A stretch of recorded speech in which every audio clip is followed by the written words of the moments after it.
లక్ష్యమును జీవమును ఆధారము నీ వాక్యము నా త్రోవకు.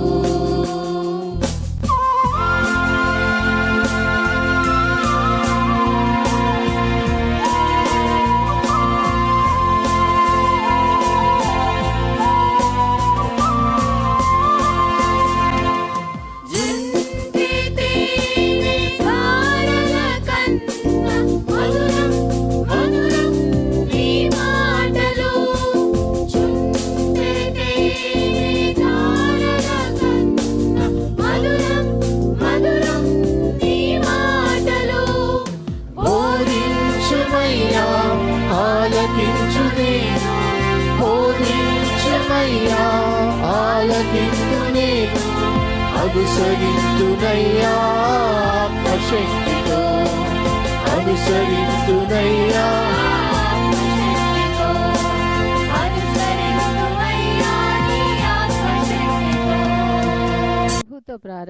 ప్రభుతో ప్రారంభం అనే ఆధ్యాత్మిక అనుదిన ప్రార్థనా కార్యక్రమానికి ప్రేమతో మిమ్మల్ని ఆహ్వానిస్తూ ఉన్నాం.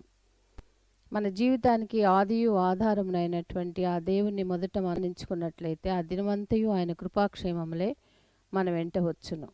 మొదట వేకునే లేవగానే మరి నీతిసూరుడైనటువంటి ఆయనని చూద్దాం, ఆయన మనలైన స్వరాన్ని మనం విందాం.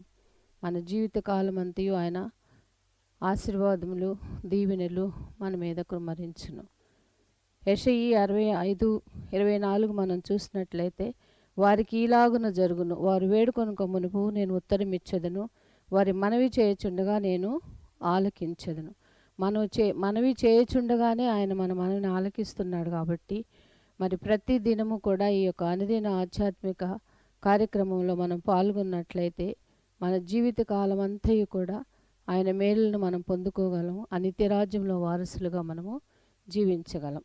రండి, ప్రభుతో ప్రారంభం కార్యక్రమంలో పాల్గొనండి, ఆత్మీయ మేలులు పొందండి. దేవుడు మిమ్మల్ని దీవించును. యెహోవా నా కాపరిలే మేమి గలుగదు, యెహోవా నా కాపరిలే మేమి గలుగదు. తన మహాకృపతో బ్రోచి నన్ను మనుపునాతడే, తన మహాకృపతో బ్రోచి నన్ను మనుపునాతడే. యెహోవా నా కాపరిలే మేమి గలుగదు, యెహోవా నా కాపరిలే మేమి గలుగదు.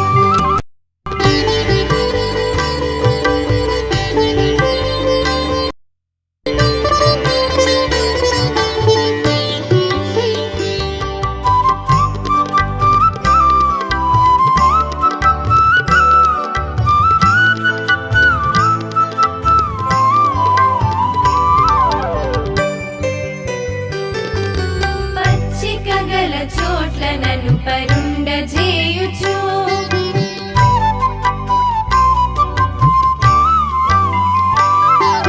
పచ్చిక గల చోట్ల నన్ను పరుండజేయుచు.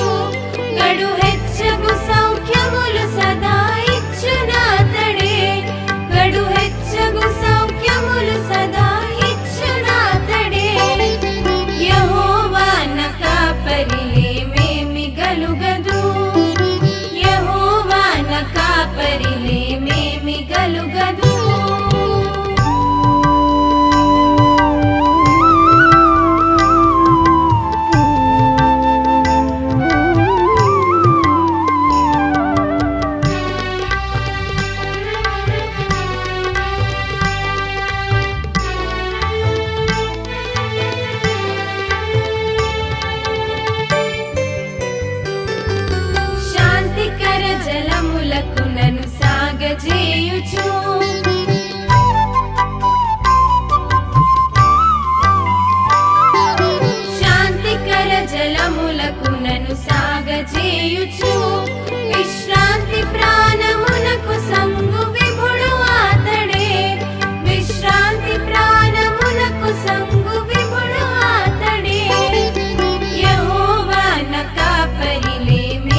క్రీస్తునందు ప్రియమైన దేవుని సంగమా, మరొక నూతన దినమును దేవుడు మనకు అనుగ్రహించాడు.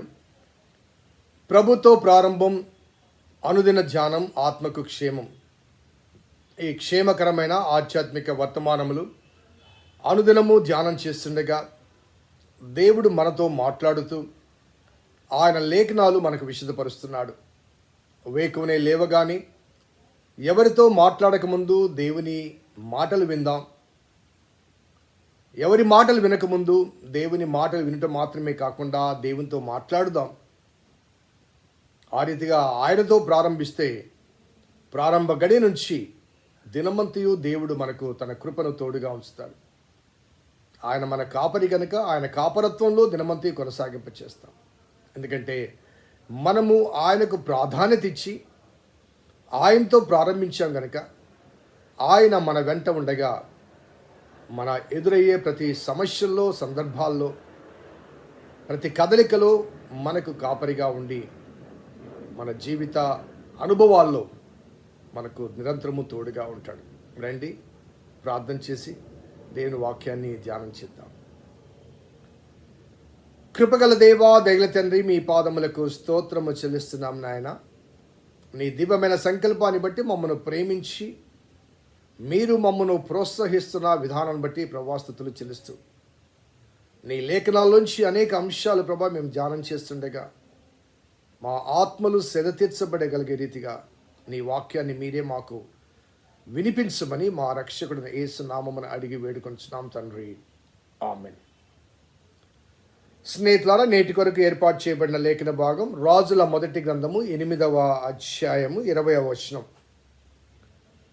తాను సెలవిచ్చిన మాటను యెహోవా నెరవేర్చి ఉన్నాడు. తాను సెలవిచ్చిన మాటను యెహోవా నెరవేర్చి ఉన్నాడు. దేవుడు మాట తప్పని దేవుడండి. ఆయన నిరంతరం మనకు తోడుగా ఉన్న దేవుడు. ఆయన ఎప్పుడు కూడా తాను ఇచ్చిన మాట తప్పేవాడు కాదు. మనము కొన్నిసార్లు మాట తప్పవచ్చు, మార్గము తప్పవచ్చు, కానీ ఆయన మాట తప్పడు. ఈ దేవాలయ నిర్మాణం అయిన తర్వాత అందులోనికి దేవుని సన్నిధికి సాదృశ్యమైన నిబంధన మందసాన్ని తీసుకుని వచ్చిన తర్వాత దేవుని తేజోమహిమ ఆ మందిరంలో నింపబడగా ఆ తేజోమహిమ వెలుగును చూడలేని అనుభవాల మధ్య మేఘము ఆవరించి ఉండగా సొలొమోను మాట్లాడుతూ దేవుడు గాఢాంధకారమందు నివాసము చేదునని యెహోవా సెలవిచ్చి ఉన్నాడు. ఈ విషయాన్ని నిన్నటి దినం మనం జ్ఞాపకం చేసుకున్నాం. ఆ క్రమంలో సొలొమోను ప్రజలతో మాట్లాడుతున్న మాట ఆ 13వ వచనం చూడండి.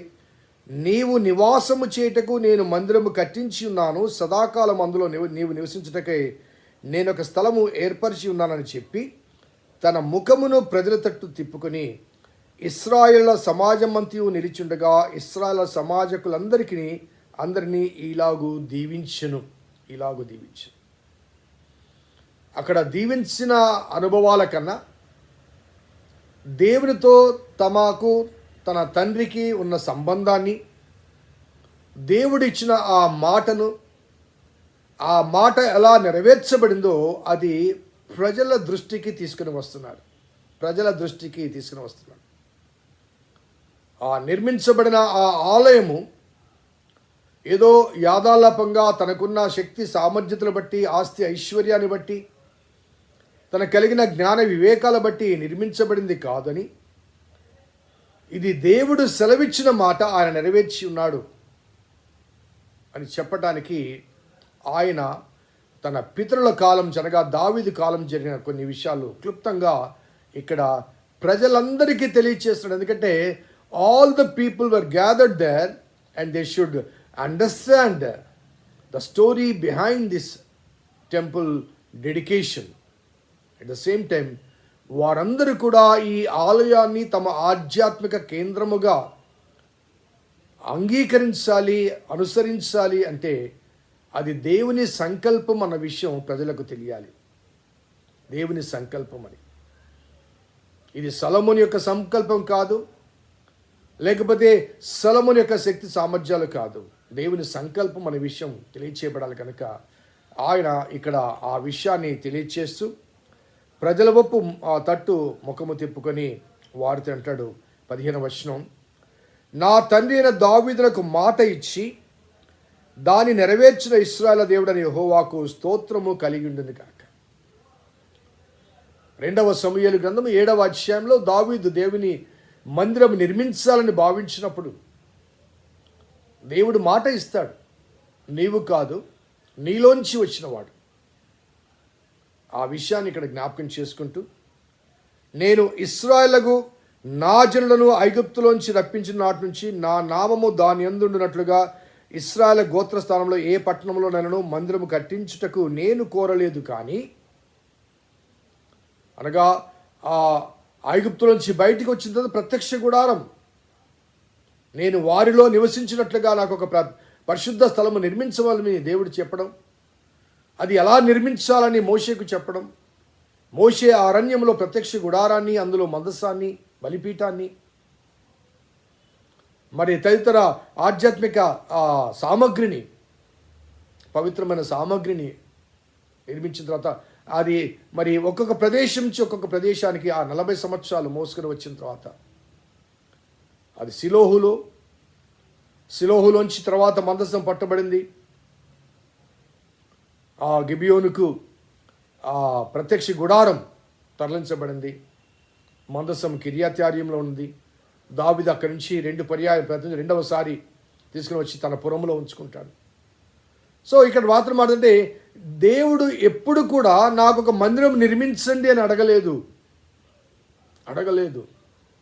కానీ ఇక్కడ వ్రాయబడ్డ మాట ఏంటంటే 16 నేను మళ్ళీ చదువుతాను. నేను ఇశ్రాయేలుకు నా జనులను ఐగుప్తులోంచి రప్పించిన నాటి నుంచి నా నామము దాని యందుండునట్లుగా ఇశ్రాయేలు గోత్రస్థానంలో ఏ పట్టణంలో నన్ను మందిరము కట్టించుటకు నేను కోరలేదు, కానీ ఇశ్రాయేలుకు నా జనుల మీద దావీదు ఉంచుటకు నేను కోరిక ఉన్నానని ఆయన సెలవిచ్చాను. ఏమని సెలవిచ్చాడంటే, మొట్టమొదటిగా మందిరము గురించి కాదు, ఇశ్రాయేలు నా ప్రజల మీద దావీదును నాయకునిగా ఉండాలని నేను కోరుకున్నాను. It was first desire of God. తన ఆలయం గురించి కాకుండా తన ప్రజల మీద ఎవరు ఉండాలి అన్నది నేను కోరుకున్నాను అని చెప్పి, ఇశ్రాయేలు దేవుడని 17వ వచనం, ఇశ్రాయేలు దేవుడని యెహోవా నామ ఘనతకు ఒక మందిరము కట్టించవలని నా తండ్రి అయిన దావీదునకు మనస్సు పుట్టగా, యెహోవా నా తండ్రి అయిన దావీదుతో సెలవిచ్చింది ఏమనగా, నా నామ ఘనతకు ఒక మందిరము కట్టించుటకు నీవు తాత్పర్యము కలిగి ఉన్నావు. ఆ తాత్పర్యం మంచిదే, అయినను నీవు మందిరము కట్టించకూడదు. నీ నడుములోంచి పుట్టబో నీ కుమారుడు నా నామ ఘనతకు ఒక మందిరము కట్టించడు. తాను సెలవిచ్చిన మాటను యెహోవా నెరవేర్చున్నాడు. అక్కడ పదే ఆయన సెలవిచ్చిన మాట. సో ఈ మందిర నిర్మాణం అనేది దేవుని సెలవు ప్రకారము, దేవుడు సెలవిచ్చాడు కాబట్టి, దేవుడు ఏమి చెప్పాడో దాని ప్రకారమే జరుగుతూ వచ్చింది. ఇది నా ఆలోచన కాదు, నా తండ్రి ఆలోచన కాదు. నా తండ్రి ఆలోచన అయితే నా తండ్రి కట్టి ఉండేవాడే. కాబట్టి దేవుడు అలా కాదని వేరుగా సెలవిచ్చాడు కాబట్టి, దేవుడు సెలవిచ్చిన మాట నా తండ్రి విధేయుడయ్యాడు కాబట్టి, ఆయన కాలంలో కాకుండా నా కాలంలో ఈ ఆలయము నిర్మించబడింది. అనగా దీని వెనుక దేవుని చిత్తం ఉంది, దేవుని సంకల్పం ఉంది, దేవుని ఆలోచన ఉంది, దేవుని అభిప్రాయం ఉంది. చాలాసార్లు మనము మన వ్యక్తిగత జీవితంలో కానీ, కుటుంబ జీవితంలో కానీ, మరి సంఘ పరిచయంలో కానీ విఫలం కావటానికి గల కారణం ఏంటంటే, మనము మన ఆలోచనను దేవుని కార్యక్రమాల్లో రుద్దటానికి, బలవంతంగా ప్రవేశపెట్టడానికి ప్రయత్నం చేస్తుంటాం. Anything in our personal life or family life, in our church life, it should be from God. దేవుని నుంచి రావాలి. కాబట్టి ఏ కార్యక్రమమైనా పూనుకొనక ముందు దేవుని అడగాలి, దేవుని దగ్గర ప్రార్థించాలి. ప్రార్థించకుండా చేసుకునే ఏ తీర్మానమైనప్పటికీ, వ్యక్తిగతంగా మన విషయంలో కానీ, లేకపోతే మన కుటుంబం విషయంలో కానీ, మన బిడ్డల విషయంలో కానీ, వారి భవిష్యత్తు విషయంలో కానీ, సంఘ సంక్షేమం విషయంలో కానీ, సంఘ కార్యక్రమాల విషయంలో కానీ, we need to ask God. దేవుని అడగాలి, దేవుని చిత్తం కోరుకోవాలి. దేవుని కొరకు ఏ కార్యక్రమం ప్రారంభించినప్పటికీ కూడా అది మధ్యలో అది విఫలమైంది, ఆగిపోయిందంటే దానికి కారణం అంటే అది దేవుని సంకల్పానుసారమైనది కాకుండా మన సొంత ఆలోచన ప్రకారం కలిగింది. కాబట్టి ఏదైనా కార్యక్రమం ఆలయంలో ప్రారంభించాలంటే భయపడతాను. ఎందుకంటే ఆ కార్యక్రమాన్ని కొనసాగించగలమా లేదా అని. కొనసాగించగలగాలంటే దేవుని సంకల్పం, దేవుని చిత్తం కావాలి. తప్పనిసరిగా కొనసాగిస్తాం. కాబట్టి ముందుగా ప్రభా ఈ కార్యక్రమం విషయంలో నీ చిత్తం ఏమిటి, నీ సంకల్పం ఏంటని అడగాలి. ఆయన్ని ముందుగా ప్రార్థించాలి, అడగాలి. తొందరపడి ఏ నిర్ణయం కూడా దేవుని విషయంలో, ప్రత్యేకించి దేవుని మందిరం విషయంలో, అలాగే మన వ్యక్తిగత జీవితం విషయంలో, మన బిడ్డల విషయంలో తొందరపడి ఏ తీర్మానం కూడా తీసుకునకూడదని దేవుని వాక్యాన్ని బట్టి మాత్రమే కాకుండా దైవ సేవకునిగా ప్రతి కుటుంబాన్ని, ప్రతి వ్యక్తిని నేను బ్రతిమలాడుకుంటున్నాను. బ్రింగ్ బిఫోర్ గాడ్, దేవుని ముందుకు తీసుకురండి. ఆ విషయం తెలియచేస్తూ తాను సెలవిచ్చిన మాట యెహోవా నెరవేర్చి ఉన్నాడు. ఎలా నెరవేర్చాడు దానికి ఆయన చెప్తున్న మాట అంటే, నేను నా తండ్రి అయిన దావీదునకు ప్రతిగా నియమించబడి యెహోవా సెలవు చొప్పున. మరలా చూడండి, ఈ సెలవిచ్చిన మాట, సెలవు చొప్పున అన్న మాట ఎన్నిసార్లు ఈ వాక్య భాగంలో వాడబడిందో. Everything according to the word of God, everything according to the word of God, not of my own thought. నా సొంత ఆలోచన కాదు, సొంత అభిప్రాయం కాదు, సొంత ఉద్దేశం కాదు. Everything according to the word of God. ఆయన సెలవిచ్చినాడు. సెలవు చొప్పున ఇశ్రాయేలు మీద సింహాసనాసురుడై ఉండి ఇశ్రాయేల్ దేవుడైన యెహోవా నామ ఘనతకు మందిరము కట్టించి ఉన్నాను. అందులో యెహోవా నిబంధన మందసమునకు స్థలం ఏర్పరచుతుని. ఐగుప్తు దేశం నుంచి ఆయన మన పితరులను రప్పించినప్పుడు ఆయన చేసిన నిబంధన అందులో ఉన్నది. ఆయన చేసిన నిబంధన అందులో ఉన్నది. అనగా దేవుడు ఐగుప్తులోంచి తన ప్రజలను తీసుకుని వచ్చినప్పుడు ఆయన చెప్పిన మాట అంటే, you are my people, you are my people, I am your God. ద్వితీయోపదేశకాండము 7వ అధ్యాయంలో అక్కడ 7, 8, 9 ఆ వచనాల్లో చాలా స్పష్టంగా అంటాడు, మీరు నాకు నా ప్రతిష్ఠిత జనాంగము, నేను ఏర్పరచుకున్న జనాంగము. మీరు గొప్పవారని కాదు, లేకపోతే భాగ్యవంతులని కాదు, సంఖ్యకు మీరు లెక్కకు తక్కువే కదా. చాలా చక్కగా చెప్తాడు అక్కడ, సంఖ్యకు మీరు లెక్కకు తక్కువే కదా. ఆయనను నేను మిమ్మను ప్రేమించువాడను గనుకను. రెండవది, మీ పితరులతో వాగ్దానం చేశాను గనుకను. సో అది దేవుడు తన పితరులతో చేసిన నిబంధన. ఆ నిబంధనను మరి సొలొమోను ఇక్కడ జ్ఞాపకం చేస్తున్నాడు. So you are a small people. ఒకసారి ఆలోచిద్దాం, ప్రపంచం యావత్తులో నేటి మన ఇశ్రాయేల్ దేశం ఎంతుందండి? ఆ మ్యాప్ను పూర్తిగా చూస్తే ఇశ్రాయేల్ దేశం కనబడదు అసలు. ఆ ఇశ్రాయేల్ దేశం అని ఆ పేరు రాయటానికి, ఇశ్రాయేలు అనే పేరు రాయటానికి కూడా ఆ దేశం వెలుపల రాయాల్సి వస్తుంది. ఆ మ్యాప్లో వెలుపల రాయాల్సి వస్తుంది, వెలుపల రాసి యారో పెట్టాల్సి వస్తుంది. అంతటి చిన్న కంటికి కనిపించని ప్రదేశం, ప్రపంచ పటంలో కనిపించని ప్రదేశం. వారి సంఖ్య ఎంత ఉంటుందంటే ప్రపంచ జనాభాలో. మరి అటువంటి కనిపించని ఆ దేశం, వారి సంఖ్యాపరంగా కూడా. కానీ ఆ దేశం కొరకు ఆ చుట్టుపక్కల అరబ్ దేశాలు, ఎన్ని దేశాలు, ఆ చిన్ని దేశాన్ని, అరే ఈ చిన్నదేది కదా పోనీలే వాడికి అనే భావన, ఆ దేశం కొరకు, ఆ దేశం మీద పట్టు కొరకు చుట్టుపక్కల దేశాలు ప్రయాసపడుతున్నాయి. అగ్రరాజ్యాలు సైతము వారి ప్రాభవం కొరకు, ఆ చిన్ని దేశం వారి యొక్క పరిజ్ఞానం కొరకు, ప్రాభవం కొరకు ప్రాకులాడుతున్నాయి. Because it is the nation of God. The people are chosen by God. దేవుని చేత ఏర్పరచబడిన. సో ఆ ఏర్పాటు గల కారణం ఏంటంటే, నేను మిమ్మల్ని ప్రేమించువాడను గనుకను. సో ఆల్సో మీ పితరులతో వాగ్దానం చేశాను కనుక. సో ఇశ్రాయేలు దేశాన్ని, ఇశ్రాయేలు ప్రజలను కొంతసేపు ప్రక్కన పెట్టి మన వ్యక్తిగత జీవితాన్ని ఒకసారి మనం ఆలోచిస్తే, సో మనము ఈనాడు ఏమై ఉన్నాము, దానికి కారణం ఎవరు? దేవుడు మనల్ని ప్రేమించి ప్రత్యేకపరచుకోకపోతే మన జీవితం ఎలా ఉండేది? అలాగే మన పితరులు చూపిన నమ్మకత్వం అనేది, విశ్వాసం అనేది, we should never forget that. మన పితరులు చూపిన నమ్మకత్వం కానీ, యథార్థత కానీ, వారు చేసిన మరి ఆధ్యాత్మిక సంబంధమైన కార్యక్రమాలు కానీ, వాటన్నిటి మూలములు లేకపోతే వాటన్నిటి ఫలములు నేడు మనం అనుభవిస్తున్నాం.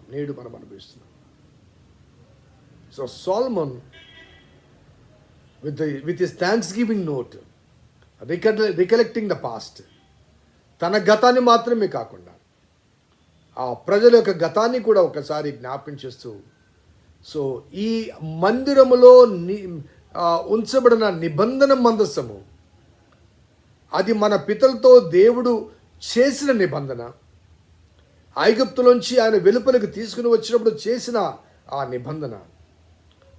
నిబంధనకు సాక్ష్యమైన ఆ మందసాన్ని ఇక్కడ వచ్చి ఉన్నాను. కాబట్టి దేవుడు చేసిన నిబంధనను మనము తప్పిపోకూడదు, లేకపోతే మన ప్రక్కకు తొలగకూడదు. ఎందుకంటే మనము చేసిన నిబంధన మనుషులతో కాదు, దేవునితో. కాబట్టి దేవుడు స్వయంగా మనతో నిబంధన చేశాడు. కాబట్టి ఆ నిబంధన నుంచి మనం పక్కకు తొలగితే నష్టపోయేది, కష్టపడేది మనమే కానీ దేవుడు కాదు. సో నిబంధన ప్రజలుగా ఆయన హత్తుకొని జీవించినప్పుడు ఆయన కాపరత్వంలో సదాకాలం మనం కొనసాగుతాం. నిబంధన ప్రజలుగా, క్రొత్త నిబంధన ప్రజలుగా, క్రీస్తు రక్తము ద్వారా అనుగ్రహించబడిన నూతన నిబంధన ప్రజగా, ఆ నిబంధన సంబంధమైన ఆధ్యాత్మిక అనుభవాల మధ్య కొనసాగుతూ దేవుని ప్రేమలో సదా కొనసాగని కోరుకుంటూ ఈ సూచన అందిస్తున్నాను. ప్రార్థన చేద్దాం. కృపగల దేవా, దయగల తండ్రి, మీ పాదములకు స్తోత్రము చెల్లిస్తున్నాం నాయన. నీ ఉచితమైన దయా సంకల్పాన్ని బట్టి మమ్మల్ని ప్రేమించి మీరు అనుగ్రహిస్తున్న ప్రోత్సాహమైన సువర్తమానములు బట్టి ప్రభాస్తుతులు చెల్లిస్తున్నాం. మీ లేఖనాలు మా ఆధ్యాత్మిక సూచికలు ప్రభు, ఆలకించుటకు, అంగీకరించుటకు, అన్వయించుకున్నటకు, అనుసరించుటకు మీ కృప దయచేయమని మా రక్షకుడైన యేసు నామమున అడిగి వేడుకొంచున్నాం తండ్రి. ఆమెన్. తండ్రి, కుమార, పరిశుద్ధాత్మ త్రియేక దేవుని దీవెన ఈ వాక్యం విన్న బిడ్డలకు, వాక్యాభిలాషులకు సదా తోడైండును గాక. ఆమెన్. God bless you. దేవుడు ముందు దీవించును గాక.